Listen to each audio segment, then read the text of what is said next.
I am delighted to introduce Ken Dillingham as the new head coach of Arizona State football. I'm home. But first thing I want to say is I want to thank Dr. Crow, Ray Anderson, Gene Boyd, Marcus Williams. I mean, this is literally home. Home.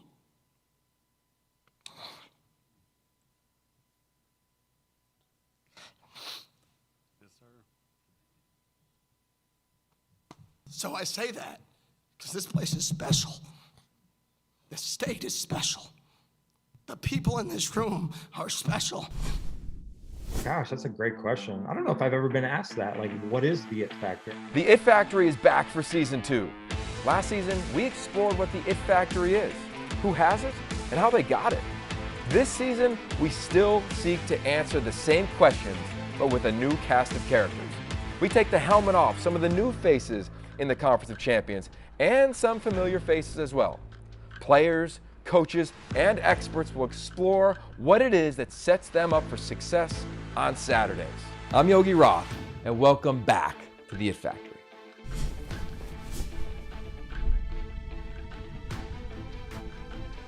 Okay, welcome back, or welcome to the It Factory presented by Zayo. I'm Yogi Roth, and I love this series we've done in the offseason where we check in with head coaches in Pac-12 football. And today we got a first-time head coach. Yes, you know exactly who I'm talking about. The 32-year-old, the youngest coach in FBS, Kenny Dillingham of Arizona State. Coach, you're in the throes of spring ball. Thank you for making some time to talk about the state of your program and your path to being the head man. I appreciate it. Yeah, we're right in it. We started 2 days ago, so my voice is a little bit gone. I apologize. No, I love that. I can't help but look at what's behind you, which is a picture of Jake Plummer. And I read that when you were 6 years old, you watched Jake Plummer play. I wonder how hoarse your voice was. If you remember that day watching Arizona State beat Nebraska back in the day. Yeah, unbelievable. Unbelievable to be here, sitting in a room with guys like that on the wall. It's pretty cool. Yeah, it is really cool. I went back and watched your opening press conference. It might feel like that was like years ago now with where you sit and all the things that you're doing. But what I was curious about was, as you listened to your president, your athletic director, describe you, I wonder if that was like the first time you were able to sit. You had a season, you had just come off a game, and as you were sitting there and they're talking about the journey to landing on you being the guy, what was going through your mind prior to the quote that was heard all around Arizona State football? Yeah, I mean, it's just, wow. I mean, it was really just that moment of sitting there and looking out into the crowd. And, you know, when you dream about something your entire life that you want to achieve it, and when you're sitting there, and that was the first time it was tangibly real. I mean, I'm sitting there and people I played Little League with are there with their parents. People who were in my wedding were watching that I didn't know were going to be there. And when you sit there and it becomes, that dream becomes tangibly real, right? I think that's just kind of what got the best of me. Yeah, totally. I love the quote. This is home. This place is special. And then you finish up with I am who I am. Obviously, everybody has seen that by now and how emotional you are. Now that you sat in the chair for a matter of months, like, how would you describe to people, or how do you describe to recruits and families you meet about who you are? Yeah, I'm just passionate. I care about people. I firmly believe in honesty, brutal honesty. And I believe, you know, that do the right thing. It's very simple. Like, you want to be successful, work really hard and do the right thing over and over again. Be honest to people, and in a profession that, you know, is a lot of car salesmen and a lot of how do I get your son into the building is the motto. Get him here. We'll take care of the rest. I just couldn't disagree more with that philosophy. I believe tell people the truth, treat people how you want to be treated, show up to work with a passion and energy about yourself that you inspire others, and try to make others better. So how I expect somebody to view us is a staff, a person that just wants what's best for you. Every single person I'm around. How did you net out at that lens to look through this profession? I mean, it's just kind of how I was raised in terms of helping people. And what's funny is, you know, I didn't have anybody in this profession to really lean on. I would didn't have an uncle or a cousin in it, or I had no connections when I started. And I really studied how people made it in the profession. And what I studied was the people who made it the fastest were the people who their bosses were elevated. The people who had so much success that their boss had success. And I really just bought into the mindset of be a good person. And if I do everything I can to help the people around me have success, I'm going to raise with the water level. And it's a lot easier to raise that way and to be successful through other people's success and by doing everything you can for those other people to be successful than it is by kind of, weaseling or knocking down your way and knocking down other people to try to get a leg up. I just don't believe in that. I just believe in being a good person, working really hard, helping people around you become successful, and through their success, you're going to be successful. I think a fascinating part of your story begins in high school, where you get injured and you start to be a volunteer coach. And then as you get into college, like we all know, Arizona State's a great time to go to school. Anybody in college, wherever you go, is a great time. But you decide to keep coaching. Why did you keep that as a side hustle, or maybe even the main hustle outside of your academics when you got to your college experience? To be honest, I love being teaching. I love when the light bulb goes off in somebody's head.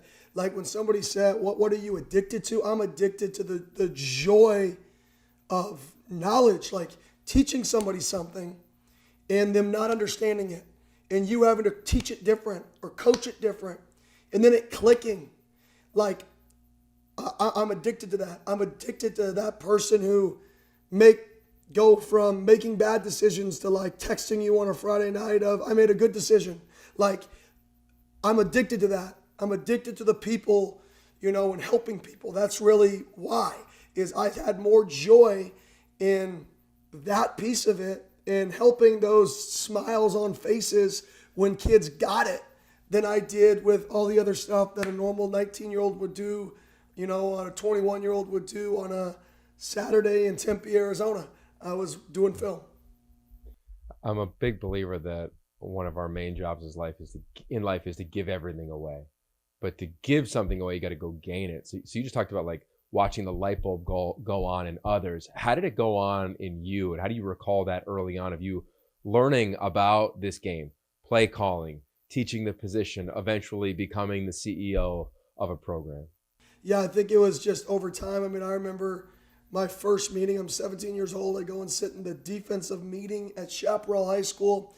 And Conrad Hamilton, who's one of the phenomenal football coach, is sitting there. He's like, yeah, this is 12 personnel, and they're in an over front, and that's how we're going to play it. And I'm like, oh, I don't know what 12 personnel is or an over front. I got a long way to go. And it was just from that stage to just consistently learning. And I always said, you got to learn. We're still learning. I'm learning every day, and everybody says it, but not everybody means it. There's a difference. It's a cliche line. There's so many cliche lines out there that are real that aren't lived. I firmly believe in learning and changing and adapting. How we're practicing now is different than anything I've ever been around. It's a combination of a bunch of things combined with books that I've listened. I don't read, right? But I listen to on tape, right? Just ways to do things. And it's just either adapting or you're dying. And I just slowly learned and just try to put it all together. Yeah, I'll put a pin in that for a second when I come back to it. But I'm curious how you, and I believe this is a skill, but confidence. And there's a difference between confidence and arrogance, right? And how did you learn confidence? And then how did you have enough confidence to tell Todd Graham when you're a young analyst, hey, my dream job is the job that you're sitting in right now? Yeah, my flaw is if somebody asks me a question, I answer it. I don't have much, I don't know what the word is, coy or whatever that, fancy word is I just say the truth. And don't ask me a question if you don't want the truth. And I tell the players that if you want the truth, I'm going to give you the truth. Doesn't mean you're always going to like it, but that's just how I was raised. My dad went to the Naval Academy. I wasn't always told what I wanted to hear, but I was told what I needed to hear.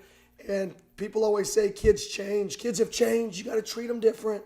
And you can't be hard on them anymore. You can't demand things. They're different. Kids haven't changed. The culture around them has changed. And don't blame the kid for that because we created the culture. The adults create the culture. The adults raise the kids, right? Kids still are humans. Humans want people to say great job. They want to appease people. You want people to think great about you. It's human nature to want to please people, right? If you set the standard, they will try to achieve it. Don't lower the bar just because you think kids have changed, right? Set the bar and change how you get them to the bar. And I think that's the biggest thing with kids nowadays is people want to lower the bar. Don't lower it. The bar should stay how it is. You just better adapt to how you get to that bar in a social media world.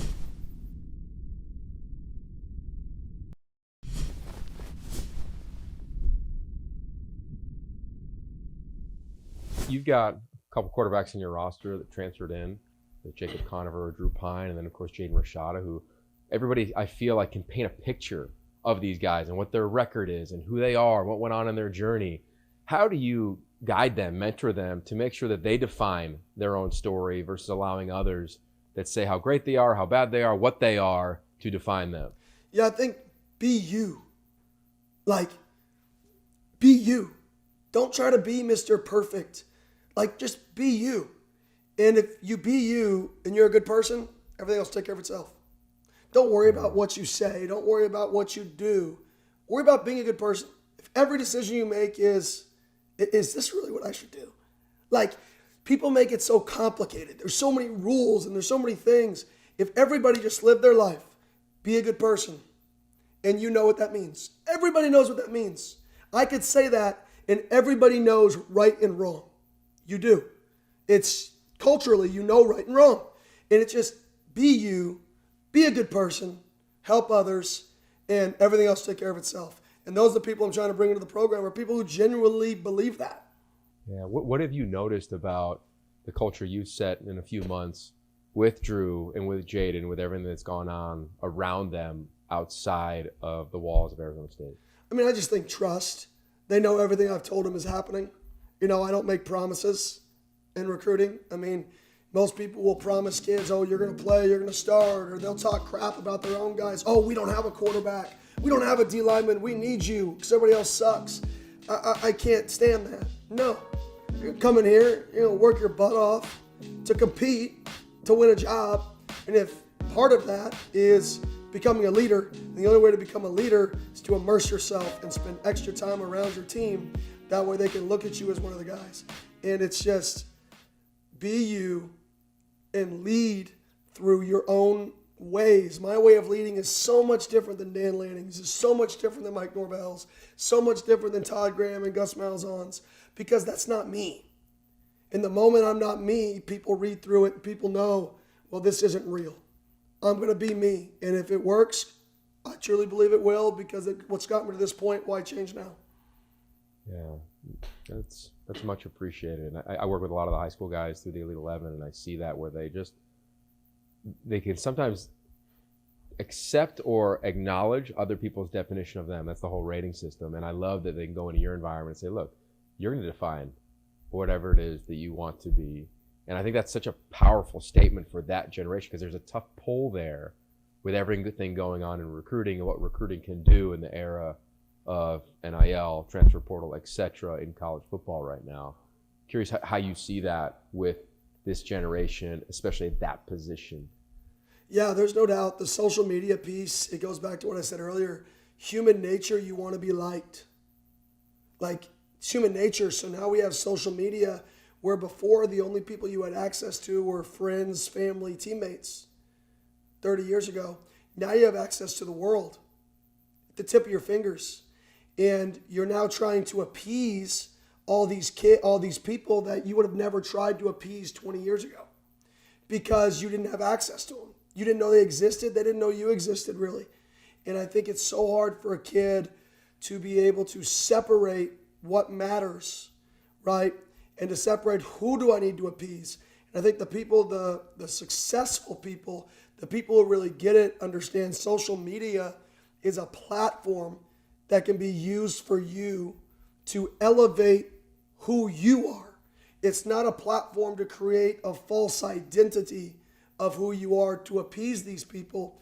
It's the platform for people to understand you. That's it. You can't try to appease people you don't know. Appease the people who matter. Appease the people that when something bad happens in your day, you're going to call them and talk to them about it. Those are the people that matter. Those are the people that you should be appeasing or trying to appease, not the people that are, adding you on Twitter. Those people should just use social media to get to know you as a person and build your own brand as a human, not even an athlete, as a person. You referenced learning earlier. You've had a very unique chance to learn around first-time head coaches. Mike Norvell at Memphis, and of course, most recently, Dan Lanning at Oregon. What did you learn in those two scenarios that is helping you now in this role? Yeah, I mean, it was great because I learned from an offensive-minded guy who ran offensive-minded, scheduled practice, and a defensive-minded guy. So I learned, installing things offensively versus defensively. The defense needs to see more formations. Learned that from Dan Lanning. And how can we on offense install at a rate that allows a defense to get a lot of formations lined up against them, because their defense is an auto-adjust coverage. That's how defense works. It gets smaller call list, more adjustments. So they need more formations, whereas offense needs more calls to practice their calls first. So having that balance and learning the different ways of installing both sides of the ball and then being able to combine that is huge. Then on top of that, the one thing that Mike Norvell is one of my mentors, if not my mentor in this profession, he always tells me is, this is still about culture. Don't do anything that can ruin your culture. Culture wins. And even in the changing of college football, even with NIL, even with the transfer portal, even with all of this stuff, culture wins. Yeah. How do you define your culture, and how are you building your culture? Well, we want to work harder than anybody in the country, having more fun than anybody in the country. Because that's who I am. I'm the dude who was up here at 3:45 on Wednesday watching every single rep of practice. But you know what? I'm listening to music. I'm rocking out. I got my coffee. I'm having a blast. And if you can teach your kids to fall in love with the process of growth, don't just say, I want to get better. Enjoy it. Wake up and say, I'm getting better today, and enjoy it.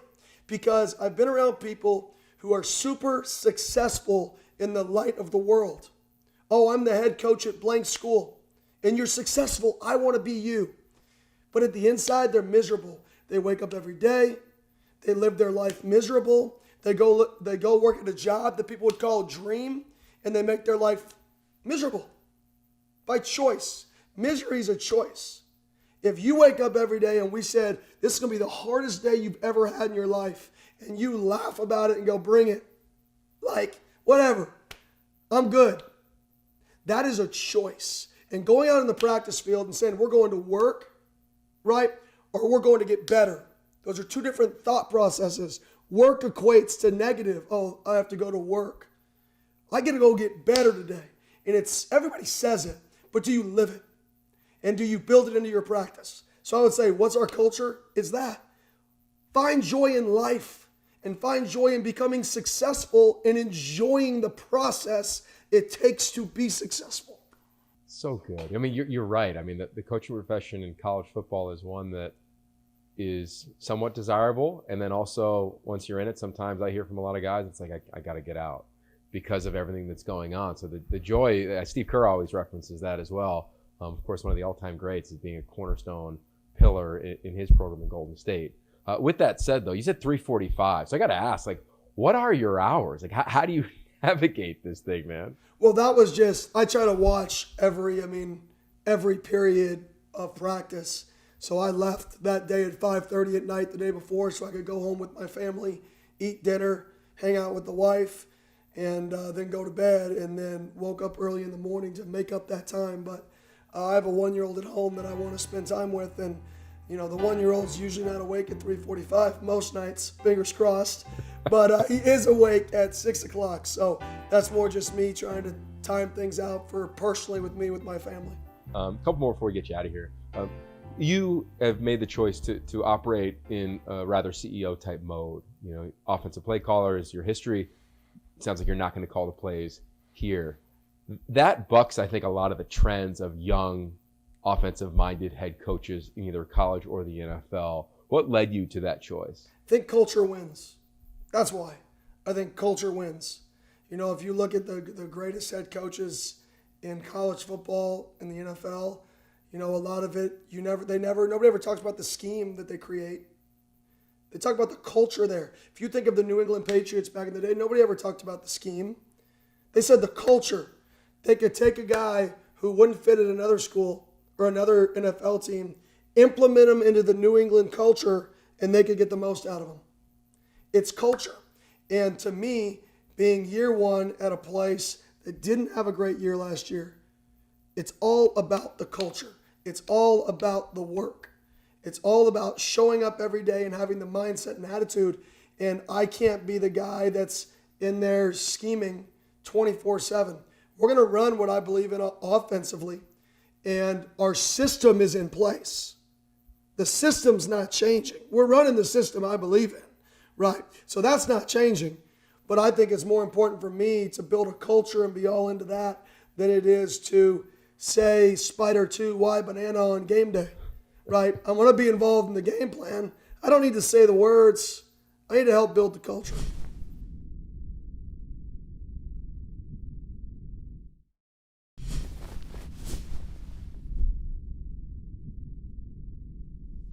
Back in the day, I was a young guy on Coach Carroll's staff, and he would often say, if my best friend came to practice, I would want them to say the following: while your team plays with great effort, great enthusiasm, and while they play smart. If your best friends that you played high school sports with, have grown up with, were the best men at your wedding, they came to practice, what would you hope they would say about Arizona State under your leadership? I would say they play hard. They're having fun. They're enjoying it, and they play smart. So very similar, to be honest. It's kind of crazy, but those three things. I want when you watch us, it's golly, these guys fly around like holy cow, and then they do it and they smile. They're like having a good time with it, but they also play smart because it's really easy to fly around and have fun and be undisciplined. Can you do all three? That's the challenge. One of the coolest things that you've continued to echo is the concept of activating the Valley, right? The community around your campus, and falling in love with everything that is Sun Devil football, Sun Devil athletics. How has it been as you've been in this community and you picked up a burrito, you pick up a cup of coffee, you run into people on the weekends prior to spring football? Yeah, they're excited. I mean, people forget Arizona State was here and there weren't professional sports in Phoenix. And what Saturday was people driving and tailgating in Tempe, Arizona, and it was a sold-out crowd. That was it. And there's such a difference between NFL and college. They're two completely different environments. And to be able to get this city to believe and to be back engaged in college football, there is nothing like it. There's nothing like the camaraderie of a college football team. There's nothing like jogging over to the band and doing the fight song. There's nothing like that. There's nothing like being there and seeing kids run around in a parking lot and say, I want to go here one day. Not everybody's going to go to the league, but everybody, if you're a 12-year-old, an 11-year-old, an 8-year-old, you can say, I want to go to ASU one day. That's obtainable for almost everybody anywhere now. And that's what's different between college is you can attach yourself to it, you can believe in it, and then you can actually go be a part of it. Whether you're a player, whether you're a student, whatever that is, you can then be a part of it. And that's what makes college different. Yeah, the pageantry is a separator. Okay, I call these my final five. We'll get you out of here. I know you got a lot going on. So rapid fire, if you want to expound on it, you can. Question number one. What's the best advice you've ever received? Be me. Worst advice you've ever received? You have to treat people differently based off of where they're from for recruiting. Act different. The opposite of be me. Yeah. What's interesting is you lead the nation with 26 transfers as of now. How do you get to know all aspects of your roster, and how do you want to build it moving forward? Yeah, so we're split squatting practice so we can actually see the physical tools that are out there. And then from a relationship standpoint, the competitions, how we've scheduled spring and off-season workouts have really given our players time to get to know each other and me time to get to know our players. And then how I want to build it forward with We want to bring the best players here that we can bring in over and over again and put them into this culture that we hope to and we believe can be embracing to people, that people want to be a part of. In a day where everybody wants to leave, I want to be the school that nobody wants to leave. Well said. Number 4, the title of the show is The It Factory. I think it's one of the most overused and undefinable phrases, but when you see it, you know it. For your team this season, what do you hope that their it factor is once we finally get to games in the fall? When the worst thing happens, they get closer. So our it factor, when adversity hits, we come together. Amen. Final one. Please complete the sentence. When you look at your football life, your football experience on the team that you're leading, how do you finish this? It all comes down to what? Passion in football, integrity in life. But passion, integrity. Passion and integrity. I think we just found the title to this podcast. Coach, thank you so much for the time. Much appreciated. And best of luck in spring ball. Can't wait to find you in the fall. Thank you. I appreciate you having me. Anytime. There it is. Kenny Dillingham. You feel the energy. You feel the authenticity. And I love how he used the word integrity. It's the number one word in our house. Hopefully it's somewhere in your house as well. Definitely know it's all over Arizona State's house that Kenny Dillingham is leading. With that said, if you want to watch this thing, pac-12.com/insider. And when you listen to podcasts, just type in the It Factory Yogi Roth. It'll pop right up. And Sun Devil fans, you know the deal. Share it with a friend. Get the insight and the state of the program under your new head coach, Kenny Dillingham. It's the Afterglow, and I don't. Do we have like a new music track we just play where it's the Afterglow? Who knows? TJ Brassel, our producer, Yogi Roth here. Post Kenny Dillingham, his first appearance on this podcast. The moment he was hired on November 27th, I think, 2022, we said, hey, we wanted to get him on this show. We wanted to get a state of the program, his overall philosophy. What were your takeaways? What were the notes you were writing down? What do you wish that we asked Coach Dillingham?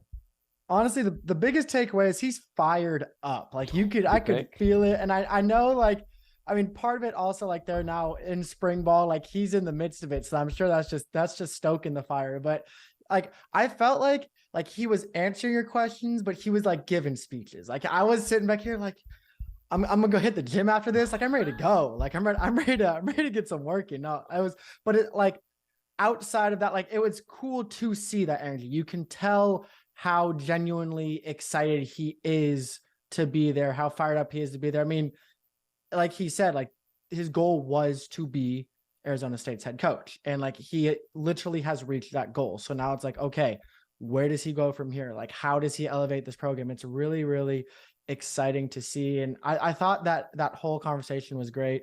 One thing, it was actually right before we started that I was kind of thinking of asking. It wasn't necessarily about anything he said, but it was something that, like, as we've talked to some coaches and stuff, when they come from different stops at different schools, and it's more, and you can answer this, Yogs. It's more so I was thinking of, okay, so like he came from Oregon last year. So when they face Oregon this year, or when other coaches face a school that they face, like, you would think he would have insight on, like, okay, he's been in that program. It would be almost easier to game plan around that. What is that actually like? Like, does that actually make a difference, or is that just kind of what everyone would think, that like, oh, it would make a difference because he's been there? Yeah, good question, fair point. And also, before we end here, you got to tell me what inspired you more, Coach Dillingham or watching Creed, because I know you were fired up. Ooh, okay, over the weekend. So ponder on that. I think there's a lot of credibility to the idea that a coach knows the staff that he just came from, as well as some of the personnel. Like, there is a factor around that. You know what a player's strengths are. You know an offensive lineman, where he's better at, what he struggles with, whether it's a lot of movement up front in front of his face or pressure from depth, like little things like that. But the chances of any of those happening in a game are probably pretty small. Yeah. The thing that I think actually carries weight, and I believe this even as a broadcaster, is that I think when it gets down to that time in the game where you have to make a game-defining, game-changing call, I believe coaches go to their personality. If you're an aggressive personality, you're going to make an aggressive play call. If you're a conservative personality, you're going to make a conservative play call. Like, I just think you can look back in time, and I'm not saying I'm exactly right, but I look at, let's just say David Shaw late in games. He was always conservative as a head coach. That's his personality. Like, he's going to take a beat before he makes an instinctive response. Coach Carroll, other way. Like, he wanted to go for it. When in doubt, he was going to shoot the three or take it to the rack. Same thing. Bring the blitz. Take a shot. Like, I think that's a nuanced way of looking at when Arizona State possibly plays Florida State in a bowl game, or of course Oregon in a game in the Pac-12. That's where I think it matters more so than maybe knowing the personnel and or the scheme. Okay, that makes a lot of sense. All right, so your takeaway, but before we get to Creed or Coach Dillingham, like your takeaway, like obviously fired up, but because the thing with me is that a lot of that didn't sound just like coach speak. Like, there's certain phrases that every coach uses across the board, but a lot of that sounded like super personal to him. So I wanted to hear your take. Well, he graduated college in 2013. It's 2023. Like, it's a meteoric rise. Yeah. And for the fact, and I believe this, track the amount of offensive-minded first-time head coaches that gave up play calling. Like, I'm waiting to hear one. Like, I don't know of many. I'm sure there are a few out there, but I just think to be like a first-time head coach, to give that up as quickly as he did. He wasn't like, I'm going to try it out in spring. Like, he was like, no, I'm going to CEO this thing. It's going to be the offense that I sign off on. I'm going to have input, but I'm not going to call the plays. I'm excited for him, and I'm really impressed by that and his stance on what he wants to be as a head coach. Yeah, no, I absolutely agree. And okay, to answer your question, I mean, theoretically in the moment, it would be Kenny. They're a little different. They're a little different because I've never seen a training montage that hasn't gotten me fired up in my life. Okay. Rocky IV is my favorite Rocky of all time. And the Tiger. I always go to that montage, but right now I'll give it to Kenny, but I think I'm going to have to fall back on Creed 3, like, overarching. No way. You weren't on a Zoom with Michael B. Jordan. You were on a Zoom with Kenny Dillingham. You could like reach out and touch him. You felt that. You felt the emotion, the energy. I hope everybody else did. If you didn't, check your pulse. Kenny Dillingham, I love what he is for Arizona State. Let me give my last thought on Arizona State football for all the college football fans out there. I think if you're a recruit and you want to go to a metropolitan city in a warm weather region and you want to drive or have a very short flight to your games, with realignment, of course, happening right in front of us, with USC and UCLA leaving in Southern California, I think Arizona State, they've always been talked about as a sleeping giant. I feel as though now that's going to be something that's going to become real. Like, I'm a firm believer in Kenny Dillingham. I can't wait to see how he attacks and continues to attack this new era of college football, roster rebuilding and redefining and navigating this era that we're in. And with realignment on the precipice a year from now, I am bullish on Arizona State. So Sun Devil fans, I know you're already excited. Let me add a log to that fire to get you jacked up. So with that, TJ Braslam, Yogi Roth, thank you so much for listening. We love this series around head coaches. You've heard from a few of them already in the Pac-12. Let us know if you want to hear from a couple more. We only have a few episodes left here in season 2. And then, like you all, we'll be in a little off-season mode. We'll come on back for training camp. With that said, stay safe, enjoy spring football, enjoy the draft, and I know you already enjoyed Kenny Dillingham. Peace.